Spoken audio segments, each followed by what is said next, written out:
I think I'll start with what I understood about China and Gong Fu when I was 20. I'm going to show you a clip of a movie from 1963, which was one of the biggest movies of the year, and was the first time I ever saw Chinese Kung Fu and saw much of anything about China. And it's a movie about the Boxer Rebellion. Now, that's one of the few names people know about wars in China, is the Boxer Rebellion. And it actually was a very pivotal point in Chinese history. And the root of it was that there were secret Kung Fu cults all over China, of course, at that time, because they had been an occupied country since 1644. And while basically the Manchus were pretty good rulers and people didn't mind, except they had to wear these weird haircuts.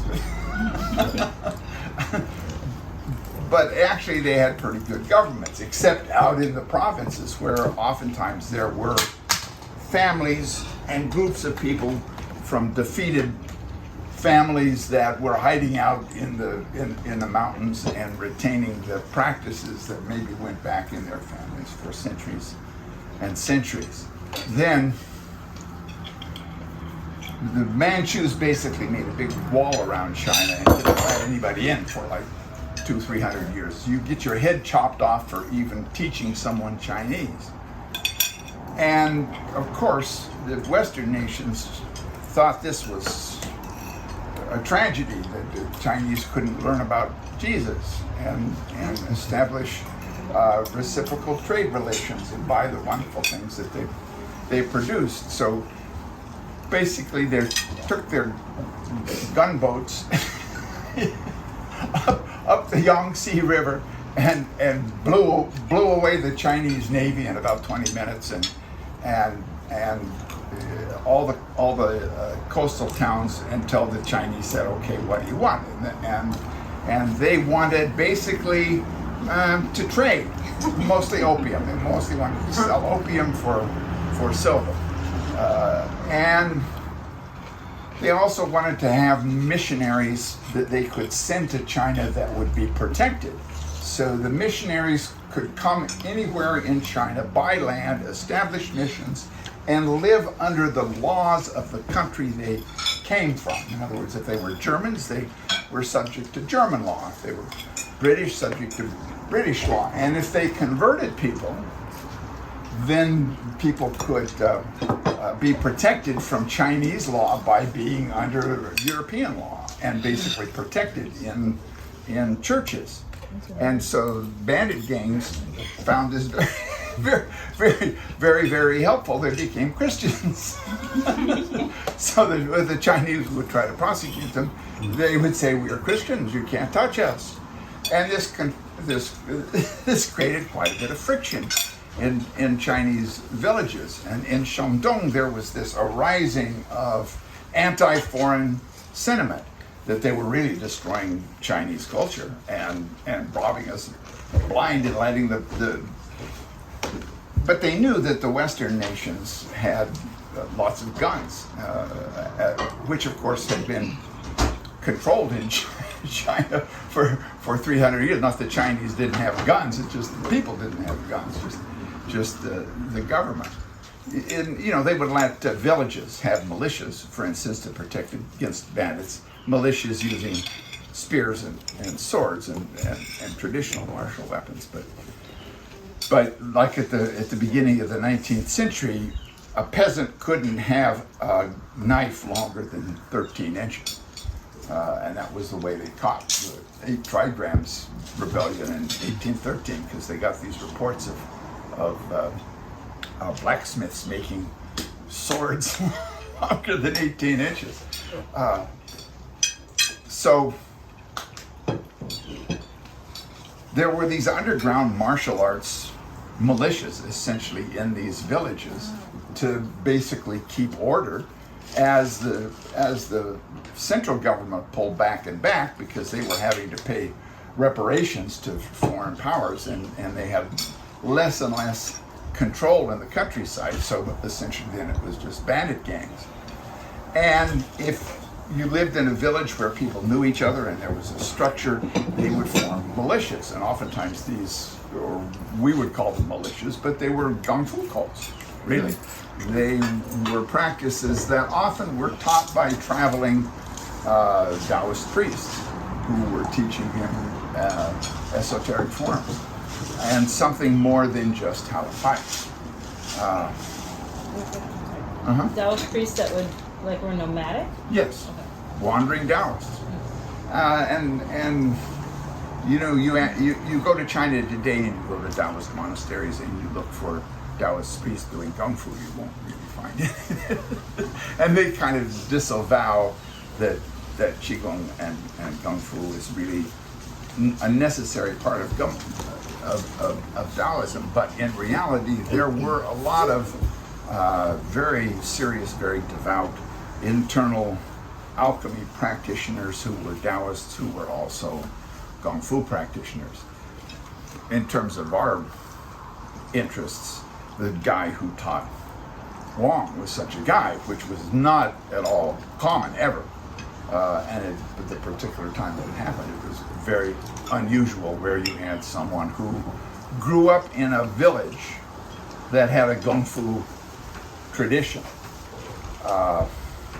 where he became very, very skilled, but he was always also a very bright guy. So the village elders decided to educate him to the point where he could pass the imperial examination, because that was the only way he really had power during the Qing dynasty. So he both, and this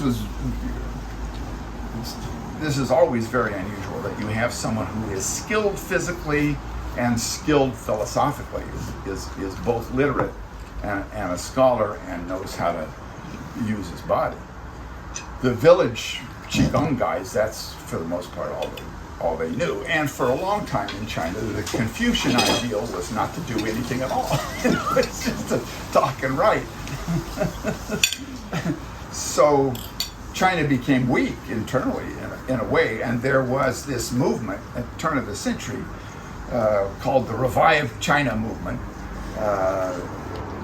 whose head was Sun Yat-sen, that everyone reveres now, who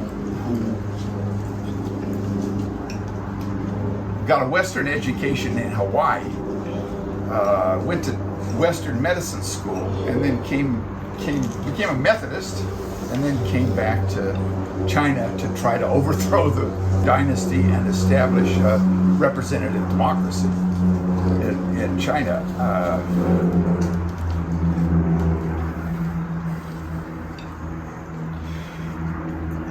So when Li Jie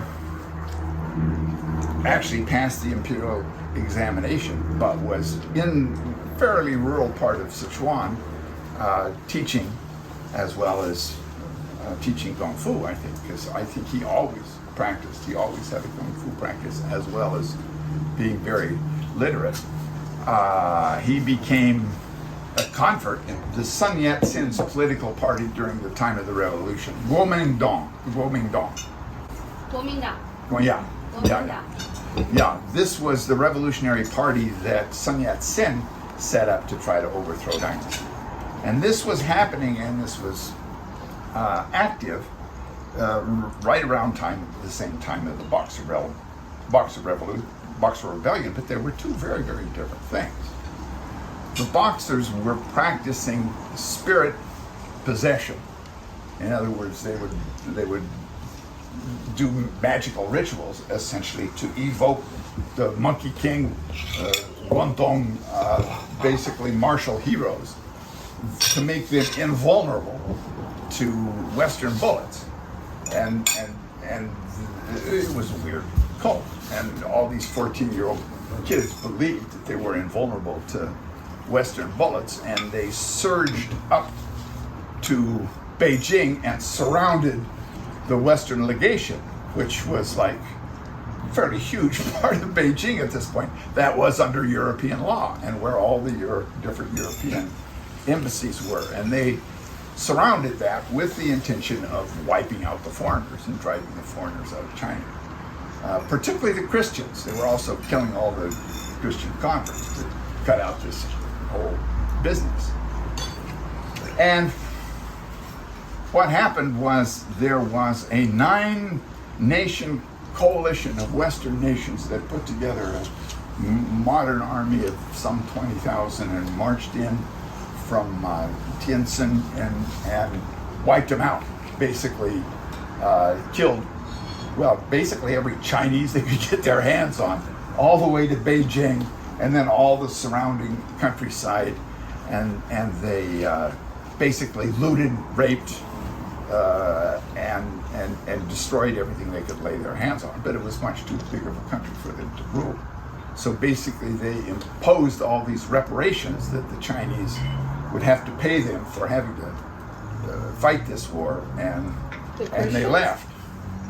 What's that? The Christians? The coalition. The coalition. The coalition, yeah, the European nations, and particularly with this idea that big parts of China would be essentially protectorates of different European nations. Different countries had different spheres of interest. Like Germany had Shandong, Britain I think had Nanjing. You know, they were carving up the country just like they did Like good India, colonials. and just like good colonials, just like they Good did colonials, America that's what they did. and India. Yeah, this is the way you run it. Yeah, when an empire gets weak, you divide it up. And what had preceded the Boxers was this also local militia movement in Shandong that practiced that were called the Big Swords, and they kind of started the whole thing by being a village militia that got a little carried away and chopped up 2 Catholic priests. This was before the Boxers. So this is how they came into being known in history, because they also practiced an invulnerability technique called Armor of the Golden Bell. Armor of the Golden Bell is, in our system, the 18. And in ordinary Kung Fu parlance is generally known as the Iron Shirt. And it was a practice, a Qigong method by which one could create a fascial structure so strong that it could resist the blows of weapons, even swords. And maybe bullets. Maybe, we haven't tried it so much on bullets. Maybe bullets. No one's going to tell about it. And this started the whole idea of there being invulnerability practices, that then the Boxers decided, well, we won't bother with all of these exercises, we'll just get possessed directly by warrior gods, and that would make it much easier. So That's it. That's all you have to do. So after the Boxer rebellion, the government cracked down on anything related to invulnerability practices, which is why we call the Armor of the Golden Bell the 18 and the Tendon Changing Classic the 14, because these were prohibited after the Boxer rebellion because they couldn't get involved. Can you give me a time period for a 1900. 1900, Turn of the century, right. But there's still this very active revolutionary movement going on to try to overthrow the Qing dynasty and establish a new China. And Sun Yat-sen was kind of at the center of this, but he mostly raised money because he was Western educated, could speak English, and was very good with overseas Chinese who were doing well. So he was more of a money raiser, and he was really articulate, a good speaker. He wrote good books. He didn't know shit about running a country, though. And he, after all of these rebellions happened around the country, of which Li Jie totally participated in one in 1906, where they raided the town, the provincial seat, essentially, and tore down the Qing dynasty sign and took over the town. And then, of course, the central government just sent in an army and wiped him out. Liu Jie only escaped because he really was very skilled with the sickle, which was the only kind of bladed instrument you could have legally. And he killed some of the officials, didn't he? I hear different numbers. And that's what caused him to be on the run. That's what caused him to essentially be a wanderer in the Jianghu, the basically outlaws, the people who live in the rivers and streams and have no fixed address, and who may be brutal killers and who may be truly noble knights, even in the Western sense. Wuxia, they call it. And there's a whole, of course, literary genre, wuxia, and there are, and basically taking something that was really kind of real in terms of the culture of a particular time, exaggerating it and making really big movies out of it that involve a great deal of Kung Fu, which has always interested me because A, it was beautiful, B, it involved fighting but without actually, it was in the movies, nobody really gets hurt, it's just beautiful choreography, as opposed to MMA, or you see videos of people getting in street fights. Those are really ugly and stupid for the most part. But Kung Fu in the movies, that's something else, and that's some way in which something deeper has been transmitted from old pre-classical China to America, which is, I find, a really fascinating process. Well, first I'm going to play the clip of 55 Days in Peking, which was the first Kung Fu that I ever saw. In 19 what? 1963. 1960. For all of them. Yeah, which would have been in the middle of the Cultural Revolution, essentially, and nothing was known about China over here at this point. And in turn, I never had heard the word Kung Fu, or the fact that Chinese knew anything about fighting. What did you think about the Chinese before seeing the movie? What did you know? What I knew was that there were these huge mobs of people running around with sticks killing each other. That's about it. Wow. I knew very, very little when I was like a teenager. It was closed off to us, really, culturally. We just saw these newsreels. There is more written about it in English than anything else that happened in China in the last 2 centuries, because it did involve Americans. And it was actually a big changing point. So there are diaries of Westerners, including, I think, Grover Cleveland or some guy who later became president, who were inside Beijing during this 55-day. So there was a lot of diaries kept, and of course the government was totally freaked out about it because it really shook.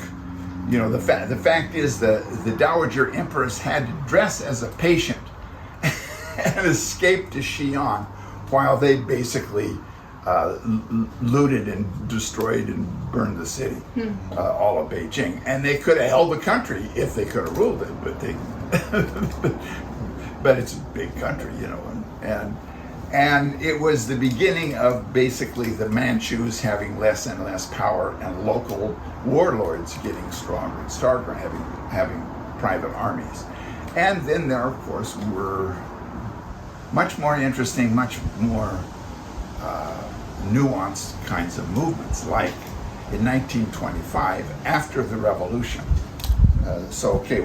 Finally they bring down the Qing dynasty, and Sun Yat-sen is in the south, and he has a lot of of support, and that's where the economy is. It's a guy named Yuan Shikai in the north, who was a minister in the government, who is kind of in with all the people who really used to run things, and he imported a German military academy and trained a Western-style army in the north. So he was the strongest guy in the country, and he was going to set himself up to be emperor. And then he was in his 60s, and he got cancer and died. So then Sun Yat-sen had the most power, but then it was basically just in the south. And in the north, there were all these different warlords. So what had to happen was what has been called the Northern Expedition, which is kind of where we come in. That was where Wong's father did most of his, had most of his life. He was wounded severely 9 times, where basically Sun Yat-sen died, and then the military school that he had established in southern China, the Wampao, trained a Western-style army using communist ideology. Mao Zedong and Zhao Enlai taught there. and as a unified force, they pushed northward. Now, we're going to push northward. Then Sun Yat-sen dies.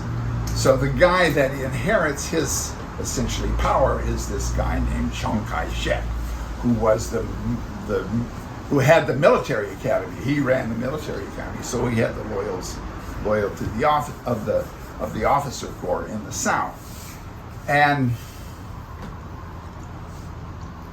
in the next few years, basically all the really idealistic people who knew something about rule of law and how to set up a bureaucracy that's not corrupt and all that, they all pretty much got assassinated, and it became just essentially a struggle between people who were going for power.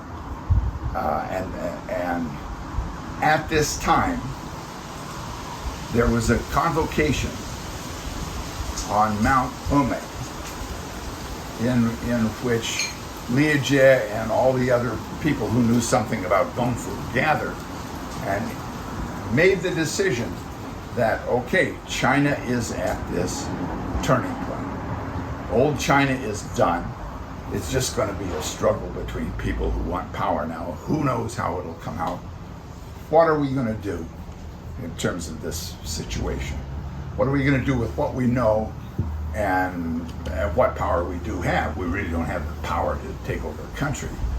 And the decision was made that they would share what they knew with each other, because up to that point, for the most part, Kung Fu had been family secrets. And additionally, performers, people who did opera and street performers, and then military families and families hidden away in the mountains. But it was always families who kept it as a family treasure, and never would teach somebody outside the family, let alone a foreigner. So collectively, this group at that point made this decision to teach each other what they knew. And that was why the Gong, and like your school, has so many diverse forms, because the decision was made collectively, essentially, to teach everybody everything and let the chips fall where they may. They were just fresh from the Spanish-American War. And these guys, like this guy, these were Marines. These were battle-hardened Marines because they had gone to the Philippines, because there were people there who thought that they might prefer to run their own country rather than to have Americans run it for them. And so they had to be squashed.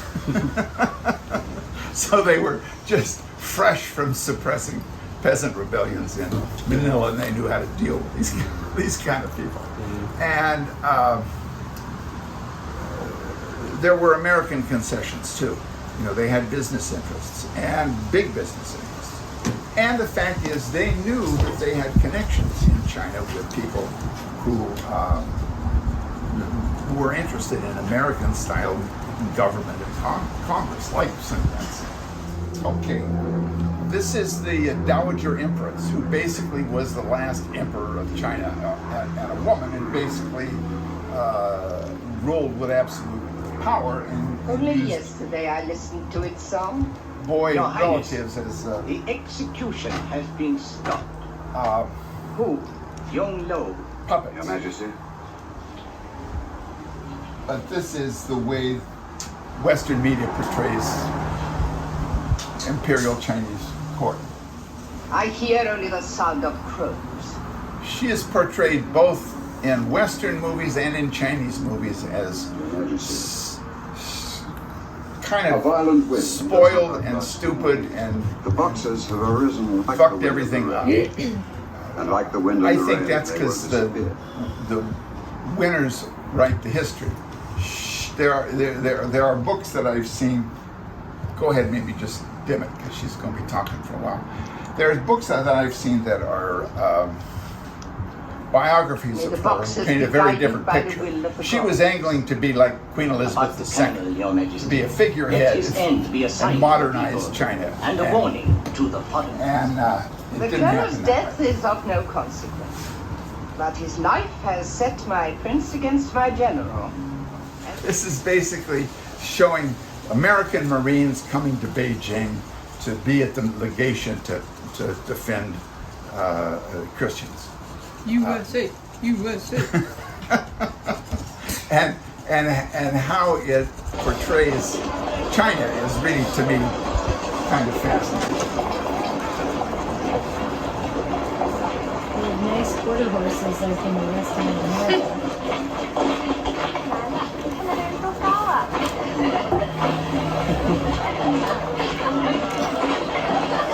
Are they looking at the ladies? Oh my god. This is a very filled Turn it film up. also. Hello there. You like me? All right, Marines, eyes hunt! We're almost in Peking, capital city of China. This is an ancient and highly cultured civilization. So don't get the idea you're any better than these people just because they can't speak English. A few words of Chinese will go a long way. Repeat after me. The word for yes is shit. The word for no is bullshit. Bullshit! Remember, it's just the same here as anywhere else in the world. Everything has a price.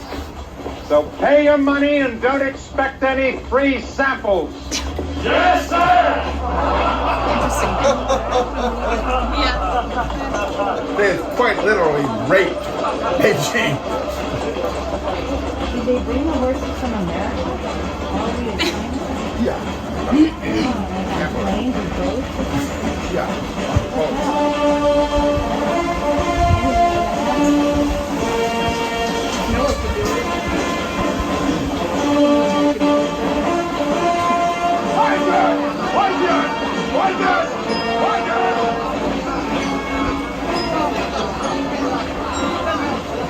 Hold, hold!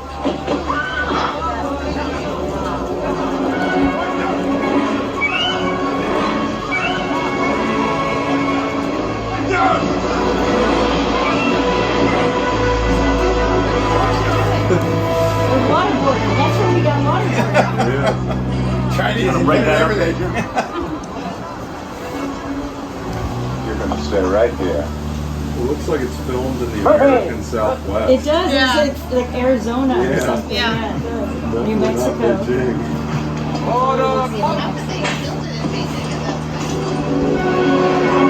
Couldn't even go to Beijing.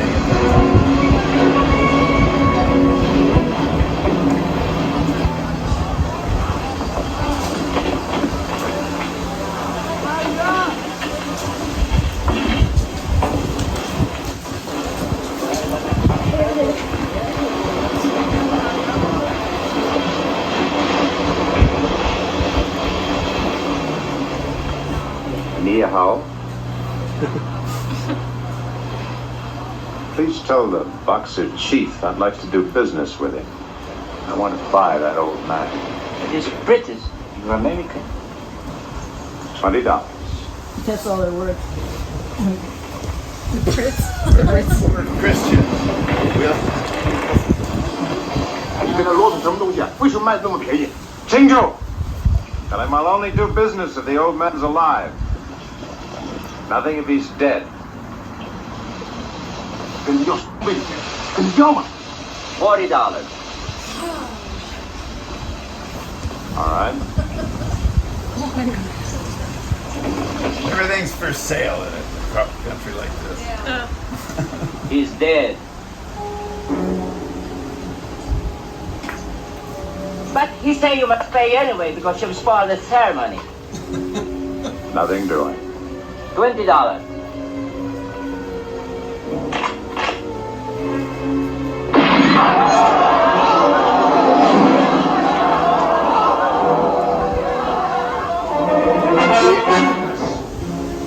I'll buy the dead boxer.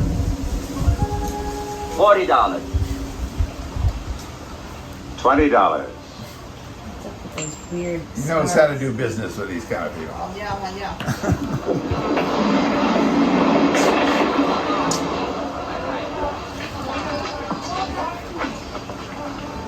Did you fire that shot? Yes, sir. Nice shooting, Sergeant. Thank you, sir. That'll cost you $20. How did you pay? Pull in! Hooray, play! So now he goes to the dress ball, you know, in the Capitol with the other With important. Cinderella and some other people. Yeah. They get Brother. Good evening, Major. Lady Robertson. I've been wanting to thank you personally, Major Lewis, for trying to help poor Father Beamish. I know that my husband has already thanked you. Yes, I have already expressed my gratitude. Sir, may I present the Baroness Ivanov and Major Lewis? Your Highness. You must be the American who had the unfortunate encounter with the boxers this morning. I'm afraid it was the British missionary who had the hard time, sir. The Chinese government is most distressed, but you must not conclude that all boxers are bandits. Most of them are harmless vagabonds, entertainers in the marketplaces, much like the gypsies in your country. In fact, Sir Arthur, I have taken the liberty of bringing such a troupe to entertain your guests what is tonight. that accent? Boxers, Chinese. with your permission. Of course, Your Highness.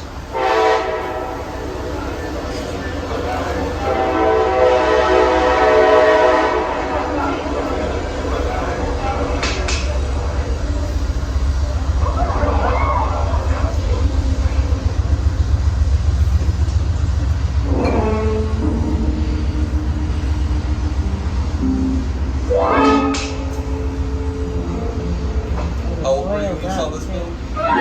Oh, probably 13, 14. 13. Wow, that must have been so cool. Yeah. It has like the King and I feeling too. Yeah. Costuming and stuff. Next episode.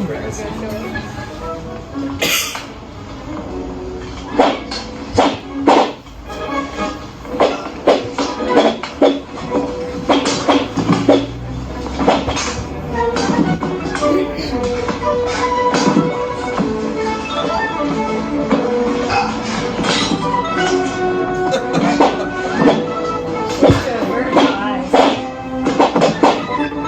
Got the same noises they use in Hong Kong. So.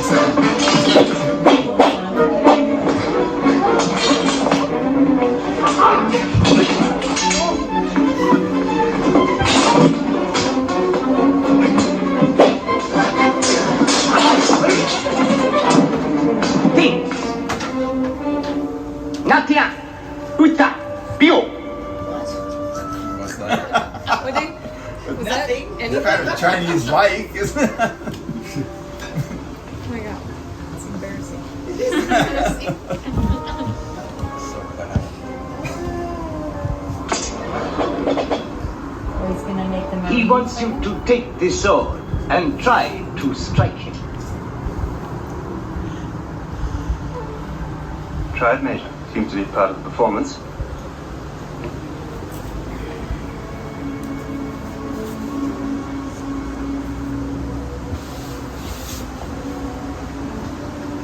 If I kill a boxer, Sir Arthur, does that create a diplomatic incident?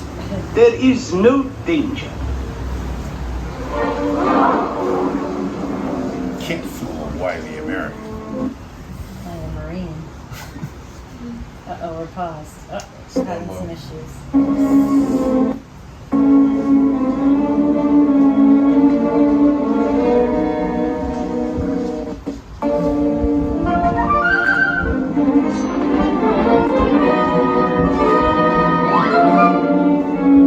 I think you made your point, Major. Not quite.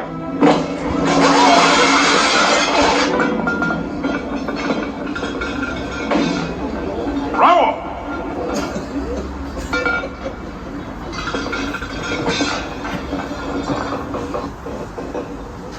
I guess he wasn't a true believer. You know, and he wasn't going to be made to look stupid.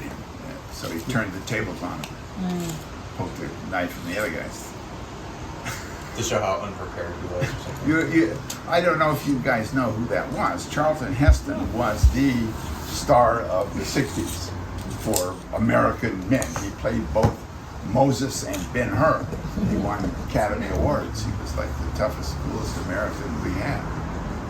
What I was going to say was that these guys who were in this were basically from Chinese opera.